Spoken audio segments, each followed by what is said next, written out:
प्रिय विद्यार्थियों, आपका मेरे YouTube channel you and ma'am पर स्वागत है। अपने पिछले वीडियो में हमने कक्षा 6 की पाठ्य पुस्तक वसंत की कविता वह चिड़िया जो का पठन किया था। आशा करती हूँ आप सबको वह वीडियो पसंद आई होगी और इस कविता को आप अच्छे से समझ पाए होंगे। तो कविता जिसका शीर्षक था वह चिड़िया जो, जिसके कवि हैं केदारनाथ अग्रवाल जी। तो आज हम इस कविता का आशय स्पष्ट, शब्द अर्थ और प्रश्न उत्तर, इनकी व्याख्या मैं आपको करूंगी। यह कुछ कठिन शब्द हैं जो इस कविता में आए हैं, जिनके बारे में जानना आपके लिए आवश्यक है। मैंने कविता का जब आपको भाव स्पष्ट किया था तो बीच बीच में इन शब्दों के अर्थ मैंने आपको बताए थे। इन्हें आज हम एक बार फिर से दोहराएंगे। जुंडी, जुंडी अर्थात ज्वार की बालियां, मतलब ज्वार जो एक अनाज होता है उसके पौधे को क्या कहा जाता है? जुंडी। रुचि से, रुचि से मतलब चाव से, मतलब कोई सी चीज़ को इंटरेस्ट लेकर करना, रुचि से करना। कंठ, कंठ मतलब गला। जैसे आपने कविता में पढ़ा था चिड़िया कंठ खोल कर गाती है, मतलब गला खोलकर, मतलब ऊंची आवाज़ में गाती है। बूढ़े वन बाबा, बूढ़े वन बाबा मतलब पुराना घना वन जहाँ पर वो चिड़िया रहती थी। रस उडेलकर, रस उडेलकर मतलब मीठी आवाज़, मतलब मीठी आवाज़ में गाना, मतलब रस उडेलकर गाना। विजन, विजन मतलब एकांत, जहाँ पर किसी का आना जाना ना हो। चढ़ी नदी, चढ़ी नदी मतलब वह नदी जो जल से भरी हुई हो। दिल टटोलकर, दिल टटोलकर मतलब बीच से, उसमें कविता में आया है कि नदी का दिल टटोलकर वह जल का मोती ले जाती है, मतलब नदी के बीच से वह जल पीती है। जल का मोती, जल का मोती पानी की बूंदें, पानी की बूंदों को यहाँ जल का मोती कहा गया है कविता में। गर्बीली, गर्बीली मतलब गर्व करने वाली, मतलब अपने जो भी वह काम करती थी चिड़िया उन पर वह गर्व करती थी, तो वह गर्बीली चिड़िया उसे कविता में कहा गया है।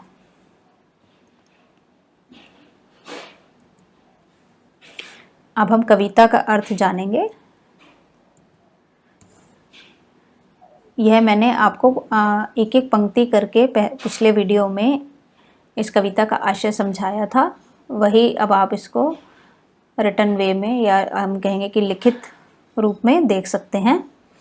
कि प्रथम पद में वह चिड़िया जो चोंच मारकर दूध भरे जुंडी के दाने रुचि से रस से खा लेती है, वह छोटी संतोषी चिड़िया नीले पंखों वाली मैं हूँ, मुझे अन्न से बहुत प्यार है।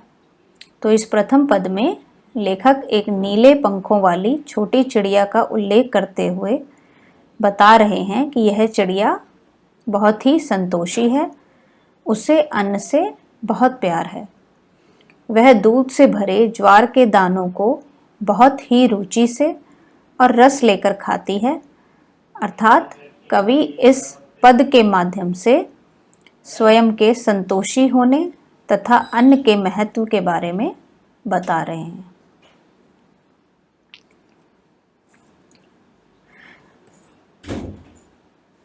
द्वितीय पद, वह चिड़िया जो कंठ खोलकर बूढ़े वन बाबा की खातिर रस उडेल कर गा लेती है, वह छोटी मुंहबोली चिड़िया नीले पंखों वाली मैं हूँ, मुझे विजन से बहुत प्यार है। तो द्वितीय पद में लेखक क्या बता रहे हैं कि इस नन्ही चिड़िया को उस वन से भी बहुत प्यार है जिसमें वह रहती है, तथा अपने बूढ़े वन बाबा और उसके वृक्षों के लिए वह अपने मीठे कंठ से मधुर और सुरीला गीत गाती है। उसे एकांत में रहना पसंद है तथा वह प्रकृति के साथ इस गीत का अकेले में आनंद लेना चाहती है।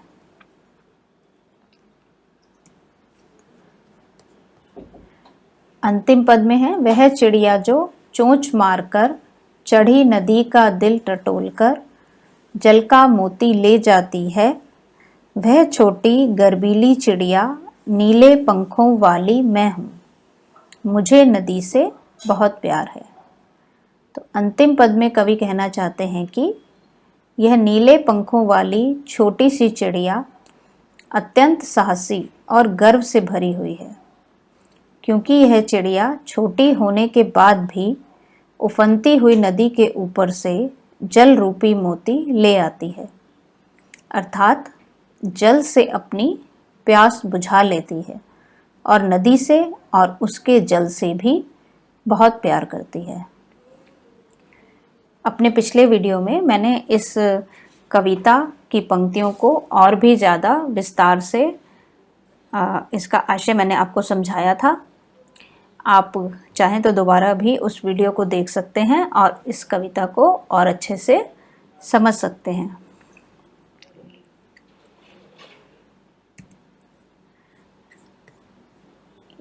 अब हम कविता का सार देखते हैं कि इस कविता में लेखक ने नीले पंखों वाली एक छोटी सी संतोषी चिड़िया के बारे में बताया है। मतलब लेखक ने इसमें एक नीले पंखों वाली छोटी चिड़िया का वर्णन किया है जो कि बहुत ही संतोषी है, अर्थात वह बहुत ही संतुष्ट रहती है। उसके पास जो कुछ भी है उसी में वह खुश रहती है, उसे कुछ ज़्यादा की चाह नहीं है। उसे प्रकृति की हर वस्तु से अत्यंत लगाव है, वह प्रकृति से बहुत प्यार करती है। जिस वन में वह रहती है वहाँ के पशु पक्षी प्राणियों से, उसके वृक्षों से, उन सब से उससे बहुत लगाव है। कवि कहते हैं कि नीले रंग की छोटी चिड़िया को अन्न से बहुत प्यार है। कवि इसमें बताते हैं कि वह जो छोटी चिड़िया है उसे अन्न से बहुत प्यार है, वह ज्वार के दाने बहुत ही रुचि के साथ खाती है। उसे अपने वन से भी बहुत प्यार है, वह बूढ़े वन बाबा में घूम घूम कर अपने मीठे स्वर में वृक्षों के लिए प्यारे गीत गाती है। वह अपने बूढ़े वन बाबा अर्थात उस जंगल को बहुत प्यार करती है जिसमें वह रहती है। तो वहाँ के वृक्ष, पशु पक्षी प्राणियों को खुश करने के लिए, उन्हें प्रसन्न रखने के लिए वह प्यारे प्यारे गीत गाती है। इसका मतलब कि वह अपने आसपास के लोगों से, अपने सगे संबंधियों से बहुत प्यार करती है, उनका ध्यान रखती है। उसे एकांत और नदी से बहुत प्यार है। वह अत्यंत साहस के साथ उफनती नदी में से अपनी चोंच में पानी की बूंदें भर लाती है, अर्थात वह जो छोटी सी चिड़िया है नीले पंखों वाली, वो बहुत साहसी भी है, क्योंकि वह एक चढ़ी हुई नदी मतलब अर्थात जिसमें पूरा जल भरा हुआ है, ऐसी नदी से वह चोंच में पानी की बूंदें भरकर लाती है, बिना डरे, बिना घबराए हुए। और उसे अपने इस कृत्य पे बहुत गर्व है, इसीलिए उसको कविता में गर्बीली चिड़िया भी कहा गया है। यह हमारी एनसीईआरटी की पुस्तक में जो प्रश्न उत्तर दिए गए हैं उनके बारे में मैं आपको बताऊंगी। प्रश्न नंबर 1, कविता पढ़कर तुम्हारे मन में चिड़िया का जो चित्र उभरता है उस चित्र को कागज पर बनाओ। तो कविता पढ़कर हमारे मन में निम्नलिखित चित्र उभरते हैं, मतलब इसे हम सिर्फ अभी शब्दों में बता रहे हैं कि हमें जो हम कविता पढ़ते हैं तो उसके जो कविता पढ़कर चिड़िया की जो तस्वीर हमारे मन में बनती है वह कैसी है, और इसी तस्वीर को आप एक चित्र के रूप में कागज पर भी बनाइएगा। तो वह जो नीले पंखों वाली चिड़िया है वह बहुत सुंदर चिड़िया है। चिड़िया मधुर स्वर में जंगल में गाती है, वह बहती नदी का पानी पीती है, चिड़िया का आकार छोटा है, उसे आज़ादी पसंद है। तो चित्र बनाते समय आप इन सब बातों का ध्यान रख सकते हैं कि आप जब चित्र बनाएं तो उसमें नीले पंखों वाली एक छोटी चिड़िया दिखाएं जो कि किसी आप नदी के पास उसको दिखा सकते हैं। तुम्हें कविता का कोई और शीर्षक देना हो तो क्या शीर्षक देना चाहोगे? उपयुक्त शीर्षक सोचकर लिखो। अर्थात कि जो कवि ने तो एक शीर्षक इस कविता को दिया ही है, लेकिन अगर आप कोई शीर्षक देना चाहेंगे तो क्या चाहेंगे? तो मैंने इसमें जो शीर्षक दिए हैं वह है नन्ही चिड़िया, सुंदर चिड़िया या परिश्रमी चिड़िया। इनमें से कोई भी शीर्षक हम इस कविता को दे सकते हैं। प्रश्न नंबर 3, इस कविता के आधार पर बताओ कि चिड़िया को किन किन चीज़ों से प्यार है। आपने कविता में देखा है कि चिड़िया को काफ़ी सारी चीज़ों से प्यार है जिनका वर्णन इस कविता में किया गया है, तो उन्हीं चीज़ों के बारे में हमें बताना है। तो इस कविता के आधार पर ज्ञात होता है कि चिड़िया को दूध भरे अनाज के दानों, नदी तथा जंगल से प्यार है। चिड़िया जुंडी के दाने एवं अन्य अनाज के दानों को खाना पसंद करती है, क्योंकि बार बार उसमें कहा गया है कि चिड़िया को अन्न से बहुत प्यार है। इस चिड़िया को गीत गाना पसंद है, जंगल से इसे बहुत प्यार है और यह नदी से भी बहुत प्यार करती है। प्रश्न नंबर 4, आशय स्पष्ट करो। रस उड़ेल कर गा लेती है, इस पंक्ति का क्या आशय है? चिड़िया जंगल में जब अकेली होती है तब वह बिना किसी डर और संकोच के उन्मुक्त भाव से गाती है। वह मधुर स्वर में गाती है, उसके स्वर की मधुरता वातावरण में रस घोल देती है। अर्थात जैसे चिड़िया को बताया गया कि एकांत पसंद है, उसे प्रकृति में अकेले रहना अच्छा लगता है, वह बिना किसी डर के, संकोच के, आज़ाद होकर उन्मुक्त भाव से गाती है। वह बहुत ही मीठे स्वर में गाती है और जब वह गाती है तो उसके स्वर की जो मिठास है, जो मधुरता है, वह वातावरण में रस घोल देती है। अर्थात हर तरफ खुशी का वातावरण उसकी आवाज़ से हो जाता है। चढ़ी नदी का दिल टटोलकर जल का मोती ले जाती है। छोटी चिड़िया चढ़ी हुई नदी से बिल्कुल भी नहीं घबराती है। अर्थात जो नदी पूरी जल से भरी हुई है, चढ़ी हुई है, उसको देखकर भी चिड़िया घबराती नहीं है। वह उफनती नदी के बीच से अपनी चोंच में पानी की बूंद लेकर उड़ जाती है। यानी कि लबालब भरी नदी की जल राशि का अनुमान लगाकर उस जल राशि में से जल का मोती निकाल लाती है। अर्थात उसी पानी से चिड़िया अपनी प्यास बुझाती है, इसीलिए पानी मोती की तरह अमूल्य है। तो मतलब कि वह पूरी नदी जल से भरी हुई है लेकिन चिड़िया को डर नहीं लगता और वह यह जानते हुए भी कि इसमें पानी ज़्यादा है या भरा हुआ है तो भी वह वहाँ से जल का मोती निकाल लाती है। और जल को मोती क्यों कहा गया है? क्योंकि जल हमारी प्यास बुझाता है, चिड़िया की प्यास बुझाता है, इसलिए वह मोती की तरह अनमोल है, अमूल्य है, इसीलिए जल को मोती कहा गया है। अब हम कुछ अतिरिक्त प्रश्न देखेंगे। कविता के आधार पर चिड़िया के स्वभाव का वर्णन कीजिए कि चिड़िया का नेचर कैसा है, वह आपको कैसी लगती है। इस कविता में नीले पंखों वाली एक छोटी सी चिड़िया का वर्णन है। इस चिड़िया का स्वभाव संतोषी है, थोड़े से दाने इसके लिए पर्याप्त हैं। मतलब वह चिड़िया बहुत ही संतुष्ट स्वभाव की है, उसे थोड़े से दाने में ही वह संतुष्ट हो जाती है, वो उसके लिए पर्याप्त होते हैं। यह मुँह बोली है, यह एकांत में उमंग से गाती है, यह गर्वीली भी है, इसे अपने साहस और हिम्मत पर गर्व है। मतलब चिड़िया के स्वभाव की सब विशेषताएं हैं कि वह संतोषी है, वह मुँह बोली है और वह एक अच्छी गायिका है, वह गर्वीली है और साहस और हिम्मत से भरी हुई है। चिड़िया किससे प्यार करती है और क्यों? इस छोटी चिड़िया को अन्न से प्यार है। यह जुंडी के दाने बड़े मन से खाती है। उसे विजन से प्यार है, उसे नदी से प्यार है, एकांत जंगल से प्यार है जहाँ वह मधुर स्वर में गाती है। वह उफनती नदी की बीच धारा से जल की बूंदें अपनी चोंच में लेकर उड़ जाती है। चिड़िया अपना जीवन कैसे व्यतीत करती है? चिड़िया अपना जीवन प्रेम, उमंग और संतोष के साथ व्यतीत करती है।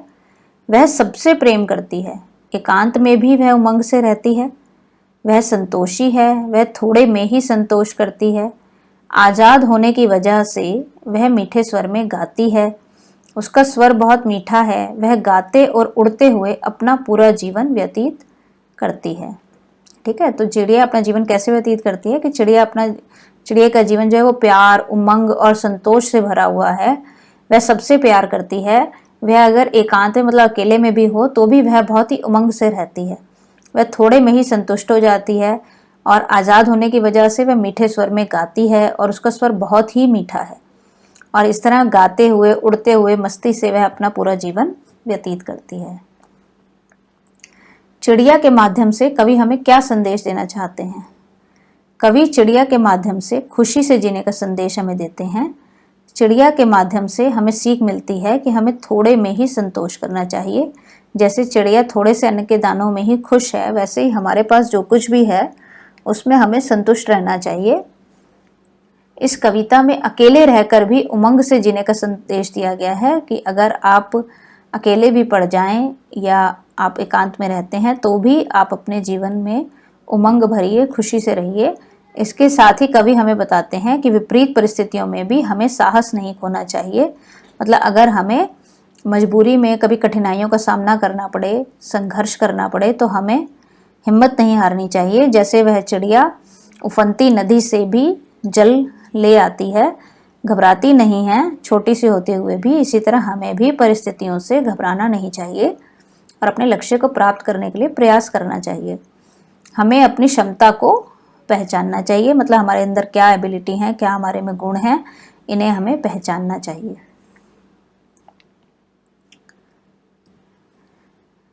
आशा करती हूँ आपको इस वीडियो के माध्यम से इस कविता का सार, इसके शब्दार्थ और प्रश्नोत्तर अच्छे से समझ आए होंगे, जो आपको सहायता करेंगे इस कविता को अच्छे से समझने में। धन्यवाद।